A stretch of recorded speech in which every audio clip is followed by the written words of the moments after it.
Gara-gara satu lensa kamera, Asia Tenggara tiba-tiba bersatu. Yang awalnya cuma debat soal etika konser, berubah jadi konflik identitas lintas negara.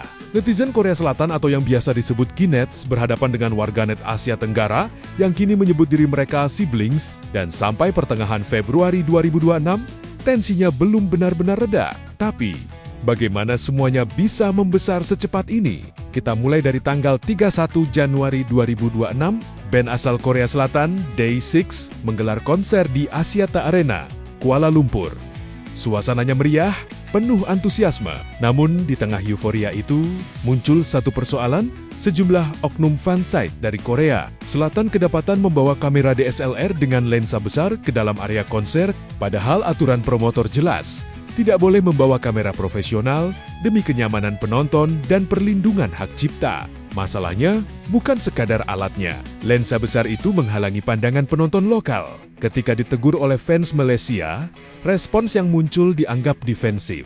Lalu identitas salah satu fansite tersebar di media sosial tanpa sensor. Disinilah percikan api pertama muncul.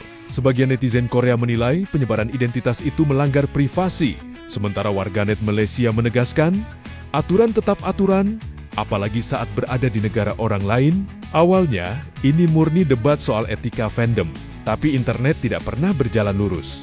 Dalam hitungan jam, percakapan melebar, muncul unggahan bernada meremehkan kondisi ekonomi dan latar budaya Asia Tenggara. Salah satu yang memicu emosi besar adalah sindiran terhadap video klip grup vokal Indonesia, Nona, yang berlatar sawah.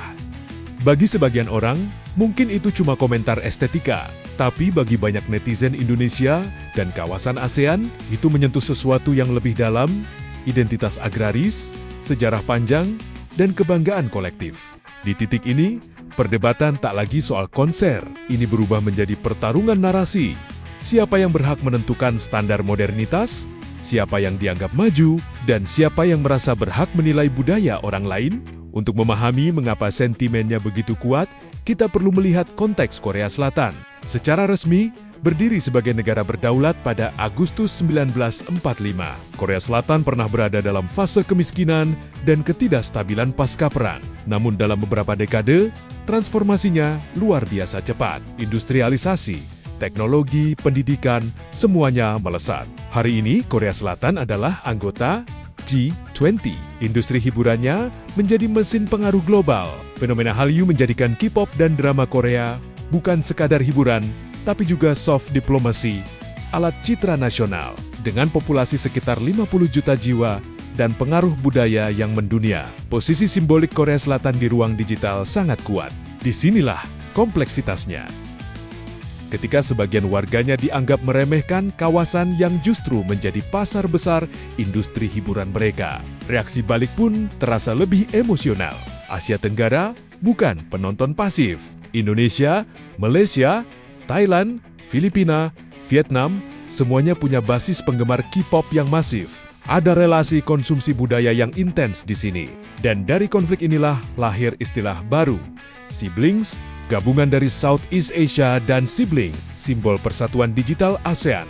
Menariknya, negara-negara yang biasanya saling bersaing di media sosial justru kompak. Mereka membalas bukan hanya dengan kemarahan, tapi dengan kreativitas. Bahasa daerah digunakan dalam balasan komentar. Talenta lokal dipromosikan sebagai bentuk kebanggaan. Meme dan humor jadi strategi komunikasi kolektif. Bahkan, netizen India ikut terlibat setelah muncul kebingungan istilah Indo dan ini dalam bahasa Korea. Percakapan pun berkembang menjadi diskusi lintas budaya tentang sensitivitas digital. Kenapa konflik ini cepat sekali membesar? Pertama, internet menghapus batas negara. Platform seperti X membuat isu lokal berubah menjadi debat regional dalam hitungan menit. Kedua, Asia Tenggara bukan sekadar pasar kecil. Kawasan ini adalah salah satu penyumbang besar konsumsi budaya pop Korea. Ketika muncul sentimen yang dianggap meremehkan, responsnya terasa lebih solid. Ketiga, generasi digital Asia Tenggara kini jauh lebih percaya diri. Gen Z tumbuh dalam globalisasi. Mereka tidak merasa inferior dalam percakapan global. Mereka aktif membentuk narasi tandingan. Namun penting dicatat, konflik ini tidak mewakili seluruh warga Korea Selatan maupun seluruh Asia Tenggara. Generalisasi hanya akan memperkeruh keadaan. Faktanya, banyak juga netizen Korea yang menyerukan dialog dan saling menghormati. Dan banyak pula warganet ASEAN yang mengingatkan agar respons tetap proporsional. Karena pada akhirnya, ini bukan perang antar negara. Ini adalah refleksi bagaimana budaya pop, sejarah nasional, identitas regional, dan algoritma media sosial bisa bertemu dalam satu ruang dan meledak. Konflik Kinets versus siblings mungkin terlihat seperti fanwar biasa, tapi di baliknya ada dinamika yang lebih besar. Kebangkitan rasa percaya diri kawasan Asia Tenggara di panggung digital global. Dulu mungkin kita hanya dikenal sebagai pasar. Sekarang, kita menunjukkan diri sebagai komunitas.